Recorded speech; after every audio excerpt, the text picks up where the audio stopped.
Assalamualaikum Bapak. Perkenalkan Pak, saya Amelia dengan NIM C01171514 yang sedang bekerja di klinik hari ini Pak. Nah, kalau boleh tahu namanya Bapak siapa? Azhar. Berapa umur tak Pak? 50. Di mana kita tinggal? Pangkal. Nah, baik Bapak, di sini Pak, saya akan melakukan keterampilan klinik manajemen jalan nafas yang tujuannya ini adalah untuk melapangkan atau membebaskan jalan nafas dengan tetap memperhatikan kontrol servikal untuk menjamin keluar masuknya udara secara bebas dan normal Pak ke paru-paru dan untuk memenuhi kecukupan kebutuhan oksigen dari tubuh. Di sini saya akan melakukan seprofesional mungkin Pak dan akan menjaga kerahasiaannya. Apakah Bapak setuju dengan pemeriksaan ini? Setuju. Terima kasih Pak.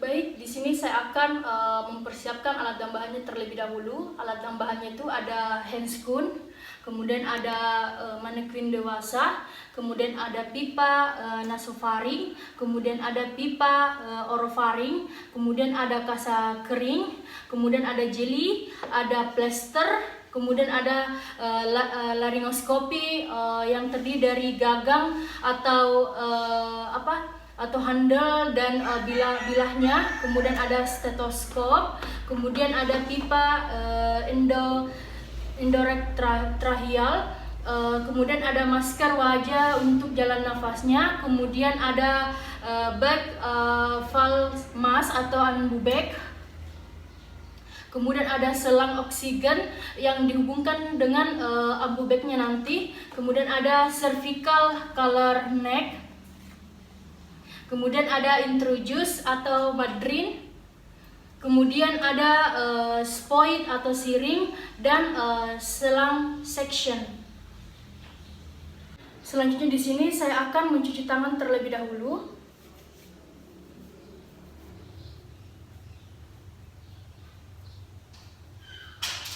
Dan selanjutnya saya akan memakai handscoon.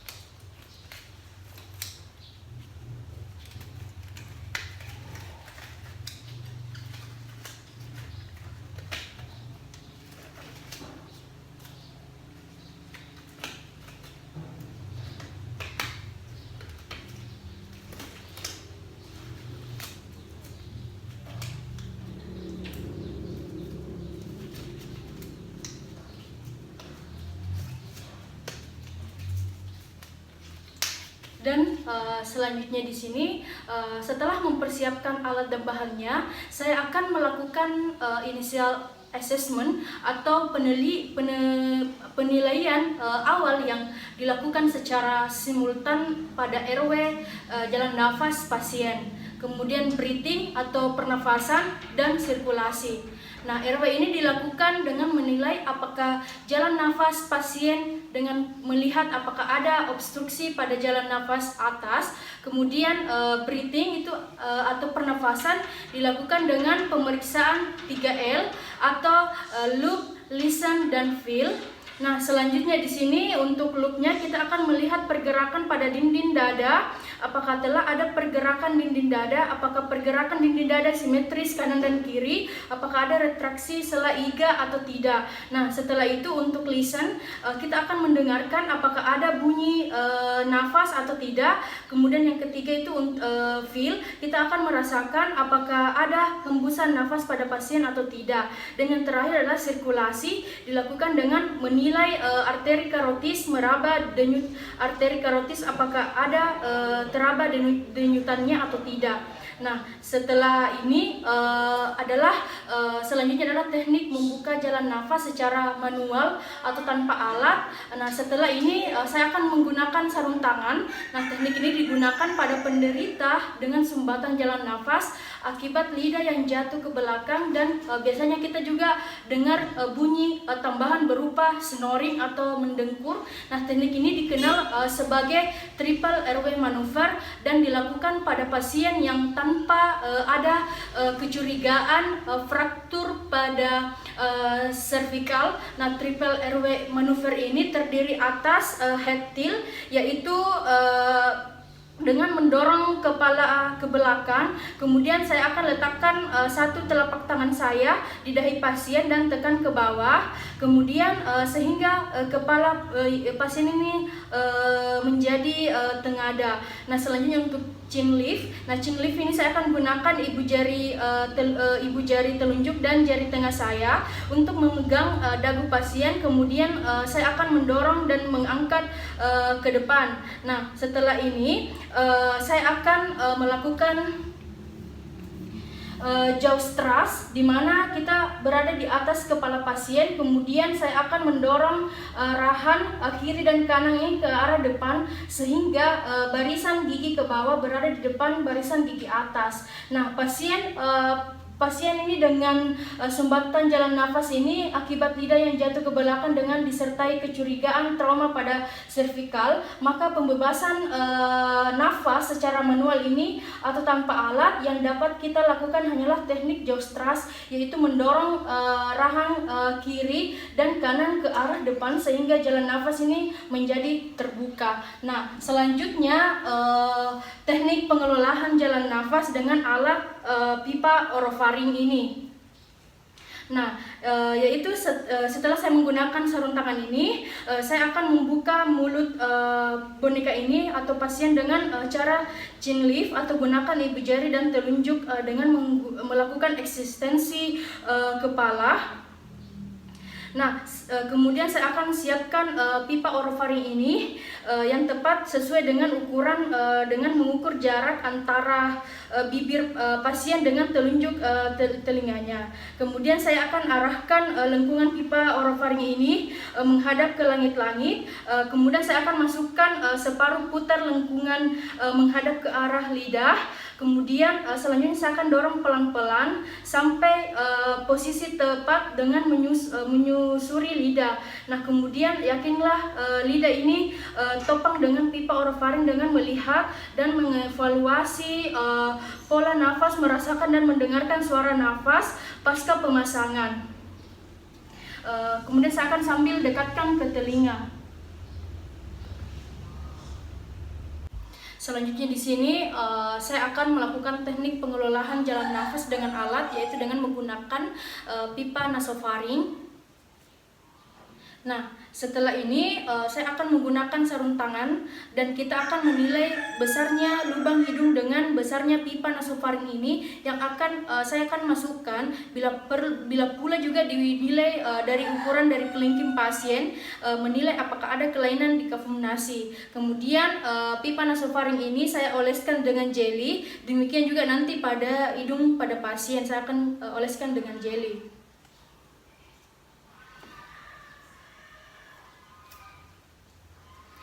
Dan perlu juga diberikan vasokonstriktor pada hidung. Nah, kemudian saya akan pegang pipa nasofaring ini sehingga ujungnya menghadap ke telinga, dorong perlahan-lahan hingga seluruhnya masuk sambil menilai apakah aliran udara di dalam pipa. Kemudian sambil saya akan dekatkan telinga saya dan selanjutnya saya akan fiksasi. Nah, setelah ini saya akan lanjutkan dengan pada sumbatan saluran nafas berupa cairan yang berada di dalam mulut. Kita dapat juga mendengarkan bunyi gargling untuk membersihkan jalan nafas akibat sumbatan oleh cairan. Maka dilakukan juga teknik asupan jari setelah menggunakan sarung tangan ini. Nah, setelah itu saya akan membuka mulut pada pasien ini dengan jaw thrust, yaitu dengan menekan dagu ke bawah. Gunakan juga dua jari telunjuk dan jari tengah bersih dibungkus dengan sarung tangan kasa yang kasa untuk membersihkan dan mengorek semua benda asing dalam mulut. Nah, setelah ini saya akan juga dapatkan lakukan dengan menggunakan selang suction ini jika sumbatan jalan nafas ini berupa cairan yang dapat dihisap dengan selang suction. Selanjutnya di sini saya akan melakukan keterampilan klinik pembebasan jalan nafas akibat sumbatan benda asing padat. Pada kasus choking atau tersedat pada pasien yang sadar, dapat dilakukan teknik pembebasan jalan nafas dengan menggunakan back blow atau big sleep dan abdominal thrust. Yang pertama adalah teknik back blow atau back sleep pada korban yang masih sadar. Bila korban masih sempoyongan, rangkul dari belakang, kemudian lengan menahan tubuh korban dan lengan yang lainnya juga melakukan back blow atau back sleep, kemudian pertahankan tubuh korban jangan sampai jatuh tersungkur. Kemudian saya akan berikan pukulan atau hentakan sebanyak 5 kali. Gunakan juga kepalan atau genggaman tangan pada titik silang garis imajinasi tulang belakang dan garis antar belikat. Nah, selanjutnya untuk teknik abdominal thrust pada korban yang masih sadar dengan posisi berdiri. Kemudian saya akan merangkul korban yang sedang sempoyongan dengan kedua tangan dari belakang. Kemudian saya akan lakukan hentakan tarikan sebanyak 5 kali tepat di titik hentak yang terletak pada pertengahan pusar dan titik ulu hati korban. Kemudian di sini tindakan abdominal thrust pada pasien yang tidak sadar. Bila korban jatuh tidak sadar, segera baringkan korban dengan posisi terlentang. Kemudian penolong mengambil posisi seperti naik kuda di atas tubuh korban atau di samping korban sebatas pinggul. Lakukan juga hentakan mendorong 5 kali dengan menggunakan kedua lengan bertumpuk di atas titik hentakan. Nah, titik hentakan ini berada pada garis imajiner antara umbilikus dan processus xiphoideus. Kemudian saya akan hentakan sebanyak 5 kali. Permisi ya Pak. 1, 2, 3, 4, 5. Nah, kemudian saya akan yakinkan benda asing yang sudah bergeser atau sudah keluar dengan cara melihat ke depan dengan mulut korban. Bila terlihat, segera saya akan ambil. Selanjutnya di sini saya akan melakukan keterampilan klinik, yaitu dengan pemberian nafas bantu dengan menggunakan back valve mask. Nah, kemudian setelah saya menggunakan sarung tangan, saya akan memeriksa kelengkapan alat terlebih dahulu. Kemudian saya akan memilih ukuran masker yang cocok dengan wajah penderita. Nah, setelah itu saya akan hubungkan dengan selang oksigen ini dengan alat back valve mask dan atur aliran oksigennya 12 liter per menit. Nah, setelah itu kemudian saya akan pastikan jalan nafas pasien ini bebas dengan dipertahankan dengan menggunakan pipa orofaring ini, orofaring yang sesuai dengan ukuran pada pasien. Nah, kemudian tangan kiri saya ini memegang masker. Nah, kemudian sedemikian rupa sehingga masker ini rapat ke wajah penderita dan pastikan tidak ada udara yang keluar dari sisi masker pada saat bag dipompa. Nah, kemudian tangan kanan saya ini memegang bag dengan memompa dan sampai dada penderita terlihat mengembang. Nah, pemberian ventilasi positif dengan back valve mask di mana ibu jari dan jari telunjuk saya ini membentuk huruf C menekan masker, menutup hidung dan mulut agar tidak terjadi kebocoran udara. 3 jari lainnya membentuk huruf C, mengangkat dan menahan mandibular agar kepala tetap eksistensi. Nah, kecukupan ventilasi ini dinilai dari melihat gerakan dada penderita. Ventilasi diberikan dengan frekuensi 10 sampai 16 kali per menit. Bila dilakukan oleh 2 orang, malah salah seorangnya juga memegang masker dengan kedua tangan dan 1 orang lagi memegang back valve mask dan memompa dengan kedua tangan. Baik, selanjutnya di sini saya akan melanjutkan dengan keterampilan klinik pemberian nafas bantu dengan intubasi orotracheal. Kemudian saya akan pastikan jalan nafas tetap bebas dan oksigenasi juga tetap berjalan. Nah, bila penderita sementara diberikan nafas bantu dengan back valve mask, berikan juga oksigenasi dengan cukup sebelum dilakukannya intubasi. Nah, kemudian saya akan kembangkan pipa endotracheal ini untuk memastikan bahwa balon tidak bocor. Bila yakin tidak bocor, maka balon ini kembali dikempeskan. Nah, setelah itu saya akan sambungkan daun laringoskopi ini dan pemegangnya. Kemudian saya akan periksa terangnya lampu pegang. Kemudian saya akan pegang laringoskopi dengan tangan kiri. Bila telah terpasang pipa orofaring ini sebelumnya, maka segera dilepaskan. Segera dilepaskan terlebih dahulu. Nah, selanjutnya saya akan masukkan laringoskopi ini pada bagian kanan mulut penderita dan menggeser lidah ke kiri secara visual identifikasi epiglotis pita suara dengan hati-hati. Kemudian saya akan masukkan pipa endotracheal ini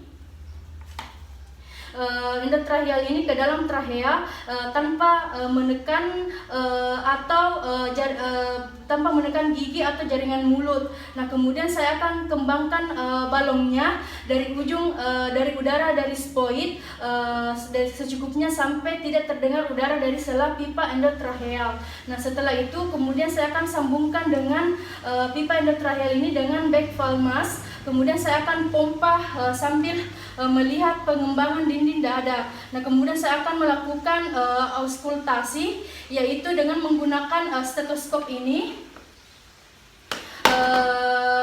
Auskultasi pada dada kiri dan kanan, apakah bila pernafasan yang sama. Auskultasi abdomen juga untuk memastikan pipa terpasang di tracheal bukan ke esofagus. Nah, kemudian setelah itu saya akan pasang pipa orotracheal ini. Kemudian pipa endotracheal ini difiksasi dengan menggunakan plester di mulut.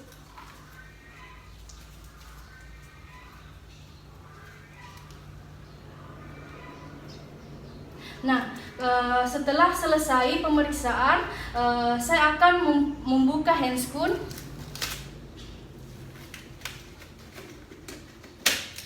dan membuang ke sampah tempat medis.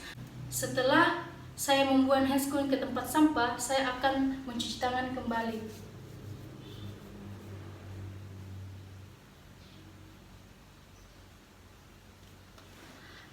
Nah, demikian video keterampilan klinis manajemen jalan nafas dari saya. Lebih dan kurangnya mohon dimaafkan. Assalamualaikum warahmatullahi wabarakatuh.